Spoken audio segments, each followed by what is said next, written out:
नमस्कार दोस्तों। ज़रा सोचिए, आप किसी एक ट्रेन के लोको पायलट हैं। आप बढ़िया से ट्रेन चला रहे हैं। आपकी ट्रेन एक ऐसे इलाके से गुजर रही है जहाँ पर सिर्फ पहाड़, जंगल और दूर दूर तक दिखने वाली वादियाँ ही हैं।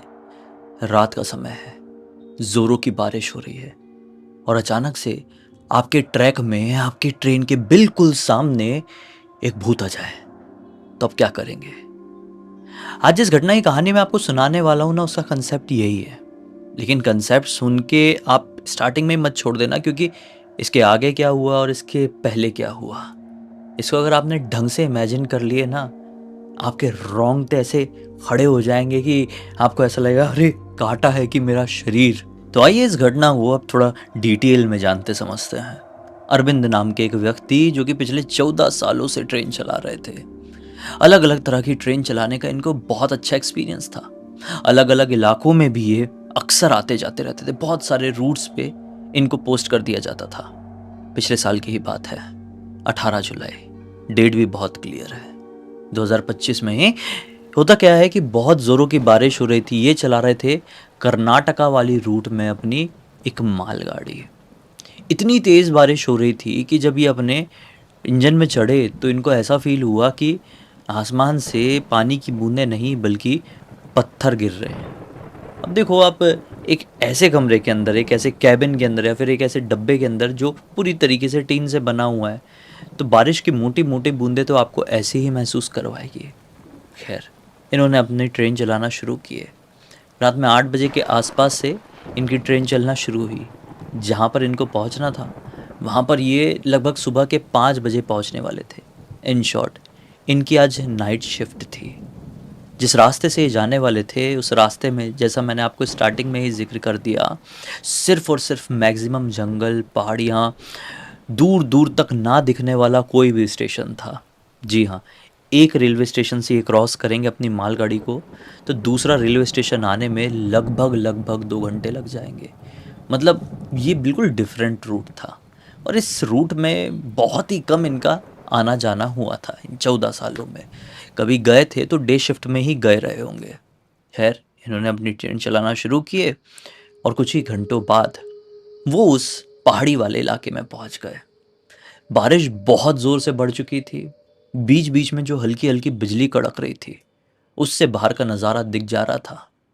ये इतने ज़्यादा घबरा जा रहे थे बाहर के नज़ारे को देखकर कि पता नहीं इनका दिमाग काम करना बंद कर दिया था। अब इनका दिमाग एक इंसानी दिमाग की तरह नहीं, बल्कि एक मशीन के दिमाग की तरह चल रहा था। क्यों? क्योंकि अपनी जॉब में थे और ऐसा इन्होंने बहुत बार ट्रैवल किए हुए थे। लेकिन आज जो डर इनको लग रहा था वो पहली बार था और इस डर की वजह से ही ये पूरी तरह से ब्लैंक थे और मशीन की तरह काम करने लगे थे कि नहीं भाई, अब मुझे अपना काम कंप्लीट करना है, मैं एक रोबोट हूँ, बस कर दूं मैं ये काम कंप्लीट। ऐसा वाला सीन था। रात के तकरीबन अब 2 बज रहे होंगे। सब कुछ नॉर्मल था। स्पीड लगभग रही होगी 70 किलोमीटर प्रति घंटे की। बारिश की वैसी ही मोटी मोटी बूंदें गिर रही थी जैसा मैंने आपको बताया, बहुत जोर जोर से। जो ब्रेक वगैरह था उनका प्रेशर पूरी तरीके से नॉर्मल, सिग्नल बढ़िया तरीके से क्लियर है, यानी सब कुछ सामान्य है। 1% भी कुछ गड़बड़ होने की गुंजाइश नहीं। 2 बज के अब 5 मिनट हुए।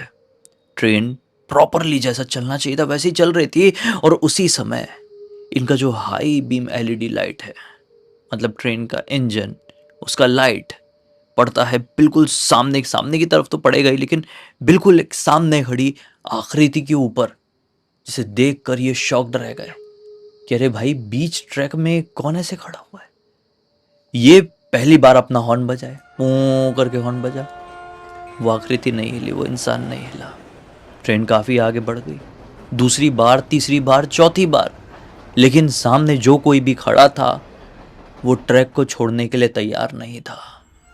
ये घबरा गए। दिल की धड़कनें इतनी तेज बढ़ गई कि अब क्या होगा। क्या ये जो सामने खड़ा है मेरी ट्रेन से टकरा जाएगा? जो पिछले 14 सालों में मैंने कभी इमेजिन भी नहीं किया था, आज वो हो जाएगा। मेरे हाथों किसी की मौत। ये आंख बंद कर लिए और आंख बंद करके जो इमरजेंसी ब्रेक रहता है ना, बिना सोचे समझे उसको खींच दिए कि कोई ऐसा मरना नहीं चाहिए। खींचने के बाद ये आंख खोल ली है। ट्रेन काफी स्लो हो चुकी थी, लेकिन इतनी जल्दी रुकती नहीं है। यहां तक कि पटरी से चिंगारियां निकलने लगी थी, लेकिन सामने जो खड़ा था अभी भी टस से मस नहीं हो रहा था। बारिश की बूंदें जैसे कि उसके शरीर को छू रही थी, लेकिन मानो भिगा नहीं पा रही थी शायद। बाहर जोरों की हवा चल रही थी बारिश के साथ, लेकिन उसके कपड़े भी हिल नहीं रहे थे। ये पता नहीं क्या था, इंसान ही था या कुछ और, इनको समझ में नहीं आया। अब ये जो ट्रेन है उस आकृति से लगभग 10 मीटर की दूरी पर रही होगी, और अचानक से एक जोर की बारिश का झोंका आया और सामने जो कोई भी खड़ा था वो मानो धुंध में मिलने लगा, और ट्रेन एग्जैक्टली वहीं पर रुक गई। सामने जो कोई भी था वो गायब और ट्रेन रुक गई। ये टेंशन में आ गई कि ये क्या था, और उसी पल सुकून भी लगा कि चलो ऐसा कुछ हुआ नहीं जो मैं सोच रहा था, ऐसी कोई खराब अनहोनी नहीं हुई, किसी की मृत्यु तो नहीं हुई। कुछ अजीब था अभी के माहौल में। अजीब मतलब बारिश की मोटी मोटी बूंदें अब इतनी ज्यादा स्कैरी फील हो रही थी कि मैं आपको क्या बताऊं। दिल की धड़कनें इतनी तेज धड़क रही थी कि ये खुद से सुन पा रहे थे।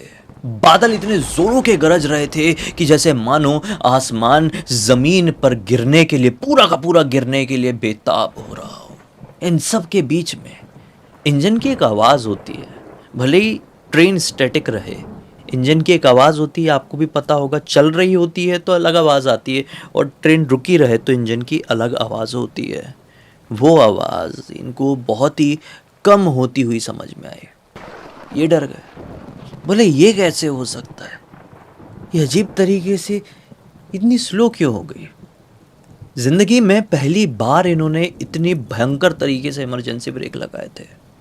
तो सोचिए अगले ही पल कि ये भी हो सकता है कि मैंने अचानक से ऐसा इमरजेंसी ब्रेक लगाया तो जो सिस्टम है, इंजन का जो सिस्टम है, डिजिटल सिस्टम, वो अपने आप को रीसेट कर रहा है, इसलिए अचानक से इंजन की आवाज़ कम हो गई है, फिर नॉर्मल हो जाएगी।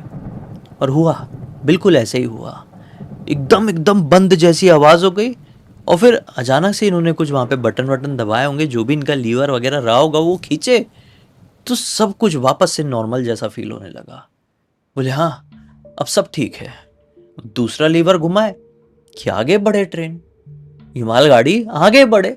लेकिन जैसे ही वो धीरे धीरे धीरे धीरे अपनी रफ्तार पकड़ना शुरू करी, बाहर बिजली कड़कना शुरू हो गई जोर जोर से, छक छक छक छक छक छक छक छक छक छक छक। अभी तक घड़ घड़ घड़ घड़ घड़ घड़ घड़ घड़ घड़ घड़ घड़ घड़ घड़ घड़ घड़ घड़ 2-2 3-3 मिनट की ब्रेक में बादल गरज रहे थे, और हाँ उससे भी रोशनी हो रही थी, लेकिन कुछ अजीब उस समय, इतना ज्यादा तो अजीब अभी इन्हें तुरंत देखे थे, तुरंत एक्सपीरियंस किए थे कि इनकी आंखों के सामने कुछ गायब हुआ था। लेकिन ठीक है, अभी सब कुछ नॉर्मल हो गया था। लेकिन जब इनकी ट्रेन वापस से चलना शुरू हुई ना, अब जो बिजली कड़क रही थी वो बिना आवाज के जो बिजली नहीं कड़कती, चमकती है जो खाली, वो अचानक अचानक से चमकने लगी।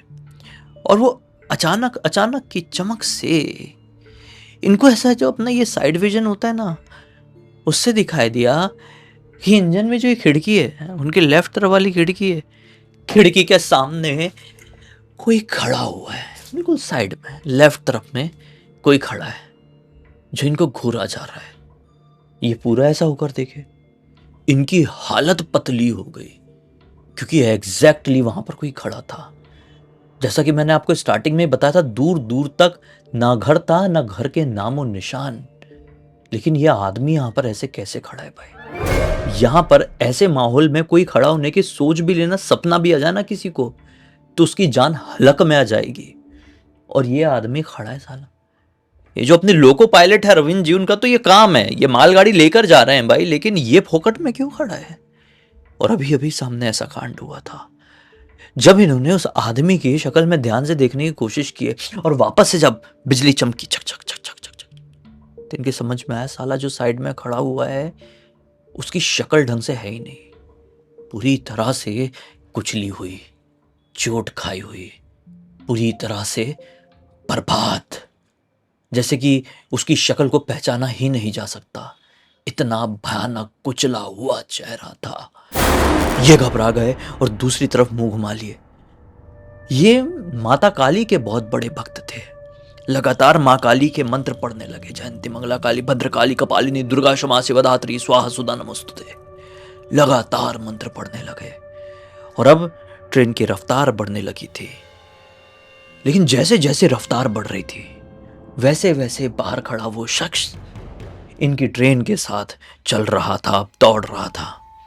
2 मिनट हुए, 3 मिनट हुए, 5 मिनट हुए। 5 मिनट में एक ट्रेन की रफ्तार अच्छी खासी हो जाती है। वो बराबरी से दौड़ रहा था खिड़की की और बस इनको ही देखते हुए।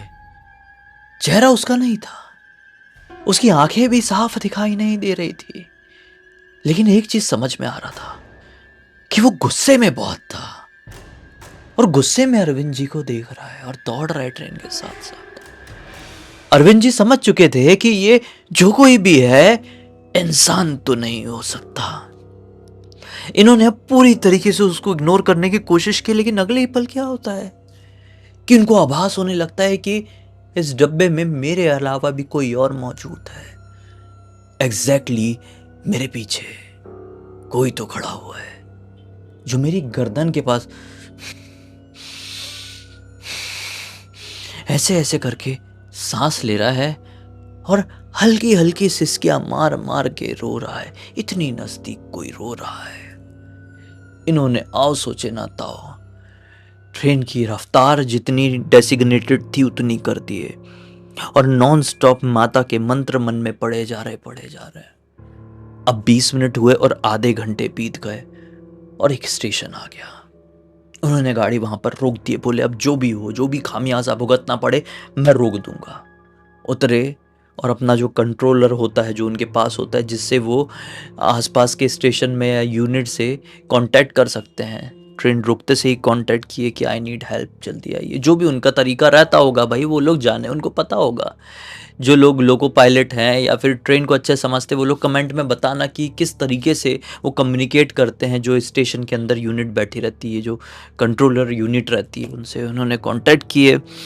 अंदर से 2 कर्मचारी आए और उनको, एक सीनियर कर्मचारी थे, उनकी उम्र लगभग यही कोई 55-56 साल के आसपास की रही होगी।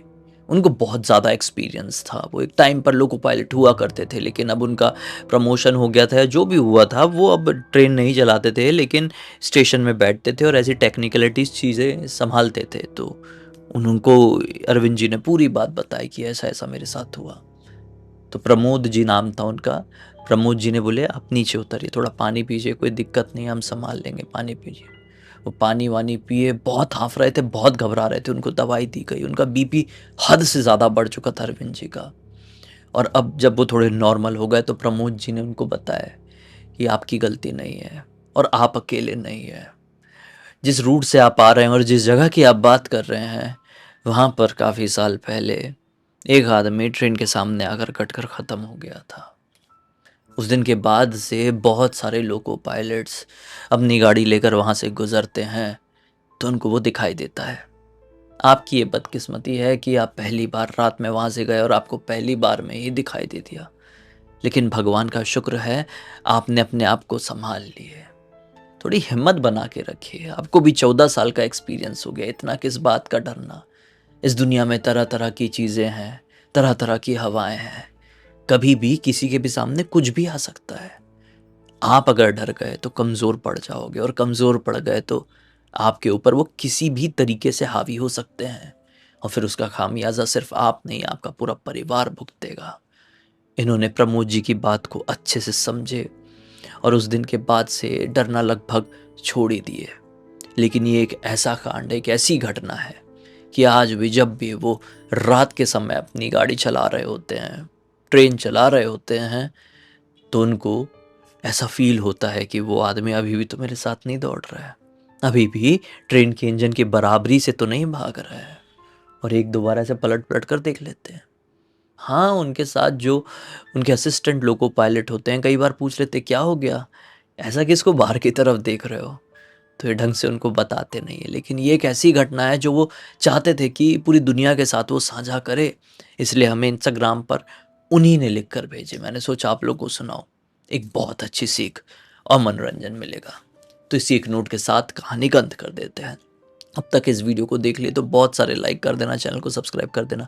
इंस्टाग्राम, हमारी वेबसाइट और गेमिंग चैनल का लिंक आपको डिस्क्रिप्शन बॉक्स में मिल जाएगा। तो गेमिंग चैनल में भाई पहले मैं आपको बता दूं, आज ही लेटेस्ट वीडियो आया 1.5 घंटे का हॉरर गेम प्ले वीडियो, बहुत ही बढ़िया सर्वाइवल स्टाइल का है। जाकर उसको देखना, बहुत मज़ा आएगा। और इंस्टाग्राम में ऐसी कोई घटना आपके पास भी है, आपके साथ घटी है, तो लिख के भेज सकते हैं। मेरा अगला वीडियो आपके हिसाब से बन सकता है। और हमारी वेबसाइट में आएंगे तो आप हमारे प्रोडक्ट और सर्विसेज ज़रूर चेकआउट कर लेना, कुछ अच्छा लगे तो ख़रीद भी सकते हैं। बाकी चलो, यहाँ पर बिल्कुल इसी अंदाज में कल फिर से मिलते हैं। तब तक के लिए बहुत बहुत धन्यवाद। आपका दिन शुभ हो।